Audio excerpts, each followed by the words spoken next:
30%는 재활용을 합니다. 그러나 30%의 부족한 단백질은 매끼마다 보충이 되어야 합니다. 중요한 것은 단백질을 만드는 우리의 아미노산 우리 세포가 저장했다가 하루 이틀 저장했다가 사용하지 않는다는 것입니다.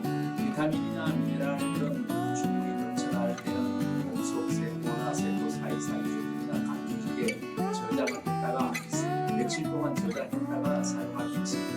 그러나 아미노산은 그렇지 않습니다. 여러분 이것을 꼭 명심하셔야 합니다. 저희가 전달하는 이 시간에는 에덴셀의 식사 지침에 대해서 말씀드리겠습니다. 특히 고단백질 식사 지침에 대해서 말씀드리겠습니다. 인체의 사실은 모든 세포는 단백질을 합성해서 정보를 처리하고 분자 기계를 돌려서 여러 가지 옆 세포들과 생체 신호들을 발생시켜서 효소나 호르몬이나 신경 전달 물질 등의 그 생체 분자를 합성해서 옆 세포들과 통신을 합니다. 그리고 특히 단백질 입장에서 보면 내 조직은 정보를 저장합니다. 그리고 정보를 처리합니다. 그런데 궁극적으로 정보 저장을 무엇으로 하느냐 하면은 각 신경세포들이 단백질을 합성해서 그것들을 연결해서 세포들끼리 연결되어서 기억 회로를 만들고 신경 회로를 만들어서 정보를 저장하고 또한 신경 전달 물질을 만들어서 신경 전달 물질이나 호르몬과 같은 신호 전달 분자들을 만들어서 정보를 처리합니다. 그런데 그러한 신호 전달 분자들은 거의가 단백질에서 유래된 물질이거나 단백질들입니다. 그러므로 여러분은 만성 질병에서 벗어나기 위해서는 고단백질 식사를 해야 합니다. 인체 세포가 만드는 모든 단백질은 정해진 수명이 있습니다. 단백질을 만들어서 영원히 있는 것은 아니고 정해진 단백질의 그 수명이 있습니다. 예를 들면 뇌세포에 있는 대부분의 단백질은 수명이 고작 15일입니다. 물론 장기 기억화되는 단백질들도 있습니다만 그것은 별도로 단백질 합성 명령이 계속 일어나서 그렇게 되는 것이고 어쨌든 대부분의 단백질들은 15일이고 우리 세포가 일반 조직에 있는 세포들이 만들어내는 것들은 수명이 짧은 것은 하루 이틀 또는 몇 시간밖에 안 되는 단백질들도 있습니다. 수명을 다한 단백질은 분해되고 아미노산으로 분해되어서 밖으로 배설되거나 하는데 그때 나오는 아미노산의 약 70%는 재활용을 합니다. 그러나 30%의 부족한 그 단백질들은 매 끼마다 보충이 되어야 합니다. 중요한 것은 단백질을 만드는 원료인 아미노산은 우리 세포가 저장했다가 하루 이틀 저장했다가 사용하지 않는다는 것입니다. 비타민이나 미네랄들은 충분히 넘쳐날 때는 몸속 세포나 세포 사이사이 조직이나 간 조직에 저장을 했다가 며칠 동안 저장했다가 사용할 수 있습니다. 그러나 아미노산은 그렇지 않습니다. 여러분 이것을 꼭 명심하셔야 합니다. 저희가 전달하는 영양학적인 지식이므로 꼭 명심하시고 그러한 이유 때문에 여러분들이 건강하지 못하거나 빠르게 건강이 회복되지 못하거나 또는 만성 질병이 있으시면 매 끼마다 단백질을 충분하게 섭취하셔야 됩니다.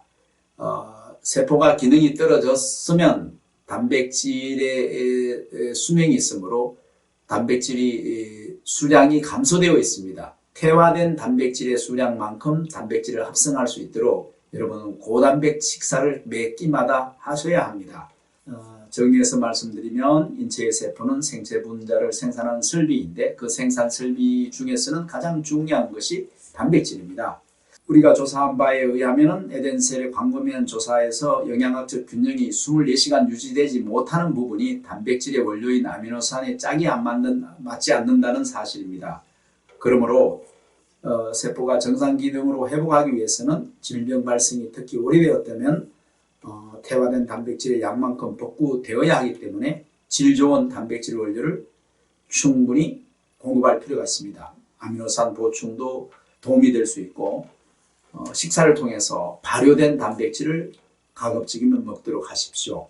체중의 0.1% 정도의 단백질을 꼭 섭취하십시오. 예를 들면 체중이 하루에 60kg이라면 하루 60g의 정도의 단백질을 섭취해야 합니다. 그런데 이 60g을 하루 3끼로 나누면 매 끼마다 20g의 단백질이 되겠지요.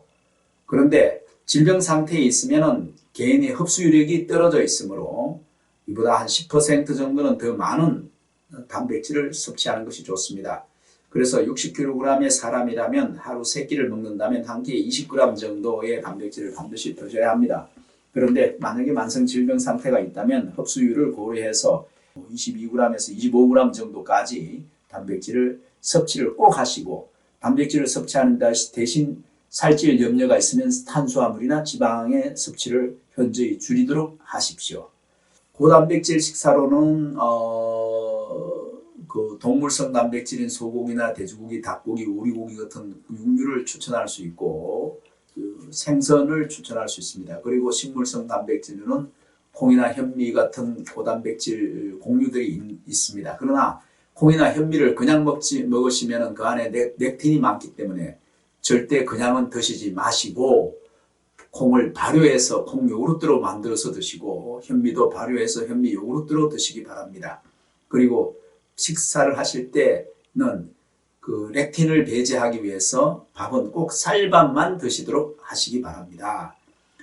단백질 식사도 중요하지만 단백질이 분해되고 난 뒤에 아미노산으로 분해되어서 세포막을 통해서 흡수 이동될 때에 방해하는 요인이 없어야 합니다. 아미노산이 잘 흡수가 되어서 정작 필요한 뇌세포라든지 필요한 말초의 모든 세포에게 그 물류가 원활하게 되도록 하여야 하기 때문에 오히려 방해받는 것을 하지 말아야 하는 것이 또한 에덴셀 요법이기 때문에 밥은 꼭 쌀밥을 드시도록 하십시오. 쌀밥을 소량 드시고 단백질 식사의 양을 늘리도록 하시기 바랍니다. 감사합니다.